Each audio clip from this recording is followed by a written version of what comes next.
నమస్తే. ఇన్నాళ్ళు నన్ను సపోర్ట్ చేస్తూ, ఎంకరేజ్ చేస్తూ మీ ప్రేమని నాకు అందిస్తున్న ప్రతి ఒక్కరికి కృతజ్ఞతలు. అలాగే ఈ వీడియో కూడా ఖచ్చితంగా మీకు ఉపయోగపడుతుంది. లైక్, షేర్ అండ్ సబ్స్క్రైబ్ చేసి మీ సపోర్ట్‌ని నాకు అందించండి. అలాగే ఈ వీడియో పట్ల మీకున్న అభిప్రాయాన్ని కామెంట్ సెక్షన్‌లో కామెంట్ చేసి తెలియజేయండి. ఇప్పుడు వీడియోని చూద్దాం. జీవితంలో రకరకాల సమస్యలతో బాధపడుతున్నారా? ముఖ్యంగా ఆర్థిక సమస్యలతో సతమతమవుతున్నారా? ఎన్నో పరిహారాలు చేసి అలసిపోయారా? మంచి మార్గం దొరకాలని కోరుకుంటున్నారా? అయితే రండి, విశ్వాన్ని ఎలా అడగాలో తెలుసుకుందాం. లా ఆఫ్ అట్రాక్షన్ క్లాసెస్ మీకోసం మన ఛానల్లో. వివరాల కొరకు సంప్రదించండి. నమస్తే, వెల్కమ్ టు అవర్ ఛానల్. నేను పద్మిని. ప్రస్తుతంతో పాటు ప్రముఖ ఆధ్యాత్మికవేత్త, ప్రముఖ న్యూమరాలజిస్ట్, లక్ష్మీ నరసింహస్వామి ఉపాసకురాలు శ్రీమతి స్రవంతి గారు మనతో పాటు ఉన్నారు. మాట్లాడదాం. నమస్తే అక్క. నమస్తే పద్మిని. భార్యాభర్తల మధ్య సఖ్యత లేదు అని అడిగే వాళ్ళు ఎలా అయితే ఉంటారో, తండ్రి కొడుకుల మధ్య కూడా సఖ్యత లేదు అనేది వెరీ కామన్ ఇష్యూ ఏమో అని అనిపిస్తుంది. ఎందుకంటే తల్లి మాట తిరిగి కొద్దిగా వింటాడేమో పిల్లాడు, కానీ తండ్రితో మాత్రం అంత సఖ్యంగా మాత్రం ఉండరు. తండ్రి మాత్రం పంచ ప్రాణాలు పెట్టుకుంటాడు పిల్లవాడి మీద. ఎక్స్ప్రెస్ చేయొచ్చు, చేయకపోవచ్చు, కానీ ఖచ్చితంగా ప్రేమ ఉంటుంది. తల్లిదండ్రులు ఇద్దరికీ కూడా ప్రేమ ఉంటుంది. అయితే ఈ సఖ్యత పెరగాలి, వాళ్ళిద్దరూ చక్కగా అన్యోన్యంగా ఉండాలి. అంటే తండ్రి కొడుకుల అనుబంధం ఏదైతే ఉందో వెరీ బ్యూటిఫుల్ రిలేషన్షిప్. వాళ్ళు చక్కగా ఉండాలి. ఆ బిడ్డ తండ్రి మాట వినాలి అని అంటే ఎట్లా? ఏదైనా మంచి రెమెడీ ఉందా, ప్రత్యామ్నాయం ఉందా దీనికి? నాకు ఇప్పుడు చూస్తే కనుక మన సీతారామ శాస్త్రి గారు రాసిన పాటలు గుర్తుకొస్తుంది. స్వాతిముత్యంలో ఆయన చూడు ఎంత బాగా రాశారు. విన్నప్పుడు అది చదివినప్పుడు మనకి తల్లి బాధ ఏంటి అనేది క్లియర్ గా అర్థమవుతుంది అనమాట.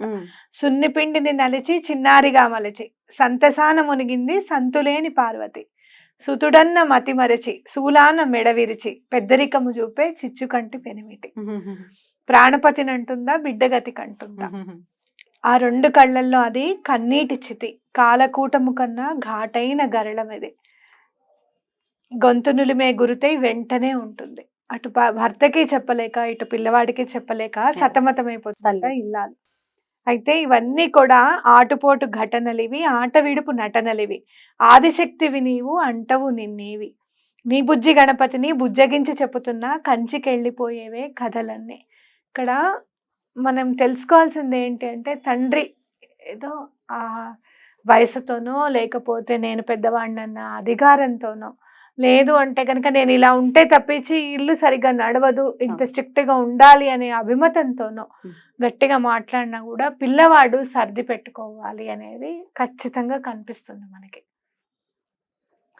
ఆ శూలాన మెడవిర్చినా కూడా గణపతి మళ్ళీ తల్లిదండ్రులే ఆయనకి మిగతా ఏ నదుల్లో స్నానం ఆచరించాల్సింది వచ్చినా వాళ్ళ చుట్టూరా నేను ప్రదక్షిణం చేస్తే చాలు, అన్నీ నేను గెలిచిన వాడిని అవుతాను అని చెప్పి నమ్మకంతో ఆయన అమ్మవారి చుట్టూరా తిరగలే, అయ్యవారి చుట్టూ కూడా తిరిగాడు, చక్కగా గణాధ్యక్షుడయ్యాడు. కాబట్టి ఏదైనా కోపం ఉండని, ఏదన్నా ఉండని, తండ్రి మీద కోపం పెట్టుకోకుండా మాట్లాడి కూర్చుని మాట్లాడుకుందాం నాన్న, అసలు అలా మాట్లాడుకోరక్క. తండ్రి కొడుకులు మాట్లాడుకోవటం కూడా అరుదుగా ఉంటుంది, కానీ కొంతమంది చాలా క్లోజ్ గా ఉంటారు. ముచ్చటేస్తుంది అలాంటి పిల్లల్ని చూస్తుంటే. అయితే మీ కోపం ఉండగాక, ఎవరికైనా కోపం ఉన్న వాళ్ళు కనుక ఈ వీడియో చూస్తే ఒక అడుగు కిందకి దిగి మెట్టు దిగి తప్పకుండా ఎటువంటి పరిస్థితుల్లోనూ తండ్రితో మళ్ళీ మాట్లాడాలి అని చెప్పి నేను అంటున్నా. ఎందుకనంటే మీరు గణపతి చదువుకుంటే, నిజంగా చెప్పాలంటే ఈ 9 రోజుల్లో మన నవరాత్రుల్లో, గణపతి నవరాత్రుల్లోనే ఈ మాట మాట్లాడుకోవడం నిజంగా భగవత్ సంకల్పంగానే మనం భావించాలి. అంటే అలాంటి కోపం ఉన్న క్షణాలు ఏవైనా గనక మీ జీవితంలో ఉంటే ఒక అడుగు కిందకి దిగి మాట్లాడాలి అని చెప్పి మనం ఖచ్చితంగా నేర్చుకోవాలి. అయితే ఏం చేయాలి? మేము ఏం చేసినా కూడా ఆయన కోపం తీరట్లేదే, మరి మమ్మల్ని ఏం చేయమంటారు అంటే కనుక నేను స్విచ్ వర్డ్ ఇస్తాను, అది తప్పకుండా చదవండి, తప్పకుండా ఆయనకి కోపం తీరిపోతుంది అనమాట. అయితే ఇద్దరు వినట్లేదు ఈ మాట. ఇప్పుడు మీరు స్విచ్ వర్డ్ అని అంటున్నారు, ఆయన వినట్లేదు, పిల్లవాడు వినట్లేదు, మరి నేను చేయొచ్చా అని తల్లి అడిగితే తల్లి చేయొచ్చా? ఇప్పుడు మీరు చెప్పే స్విచ్ వర్డ్ చేయొచ్చు, వాళ్ళిద్దరు బాగుండాలి, తప్పకుండా చేయొచ్చు. టుగెదర్ డివైన్ అనేది చాలా బాగా పనిచేస్తుంది.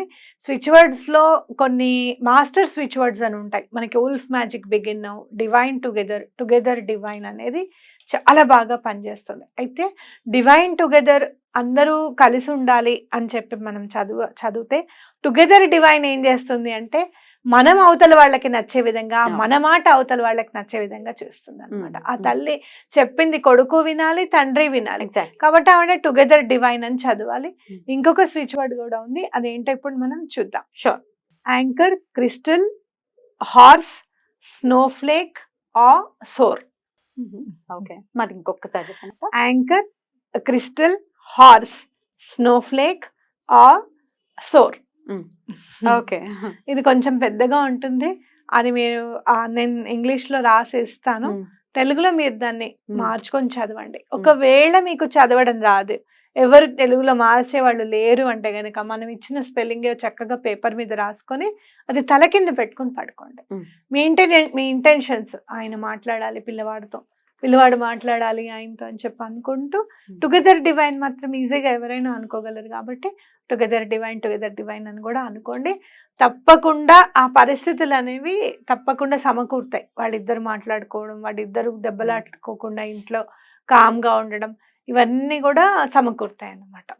టుగెదర్ డివైన్ అంటే ఆ హార్మనీ అనేది తప్పకుండా సెట్ అవుతుంది. ఎన్నిసార్లు చదవాలి ఈ స్విచ్ వర్డ్? 28 టైమ్స్ మినిమం గా చదవాలి. లేదు ఇప్పుడు నేను చదివేది కాపీ చేసుకుని మీరు విన్నా సరిపోతుంది.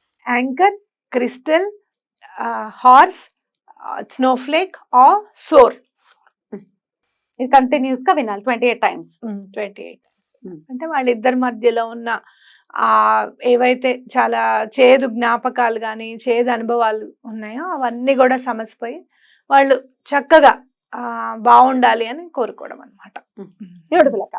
సో ఇలా చేసుకుని ఖచ్చితంగా చిన్న పిల్లలు ఇప్పుడు యంగ్ ఏజ్ లో ఉన్న వాళ్ళు 16 టీన్స్ ఎప్పుడైతే ఎంటర్ అవుతారో డెఫినెట్ గా ఒక ఉడుకు రక్తం ఉంటుంది. వాడు చేసేవన్నీ ఇంచుమించు మా ఫాదర్ కూడా చేసే ఉంటాడు, చేసిన తర్వాతే కదా రావాలి, మళ్ళీ ఆ స్టేజ్ దాటుకునే రావాలి కదా. కానీ అవుట్ ఆఫ్ ఎక్స్పీరియన్స్ వద్దని చెప్తాడు ఫాదర్. దానివల్ల ఏమైనా స్పీడ్ గా బైక్ లో వెళ్ళొద్దనో లేకపోతే రాత్రిపూట తిరగద్దనో.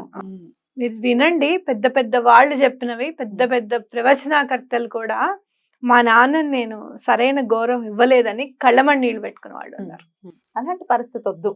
మీరు వినండి, ఎందుకనంటే కొంతమంది అయితే చెప్తుంటాడు మా బాబు అలానే వింటాడ్రా అని ఒకటి రాస్తూ ఉంటారు. రాసినప్పుడు నాన్న అని ఆ పిలుపుని దూరం అయినప్పుడు, నాన్న పిలుపుకి దూరం అయినప్పుడు అప్పుడు అర్థమవుతుంది ఏంటి అసలు అని చెప్పి.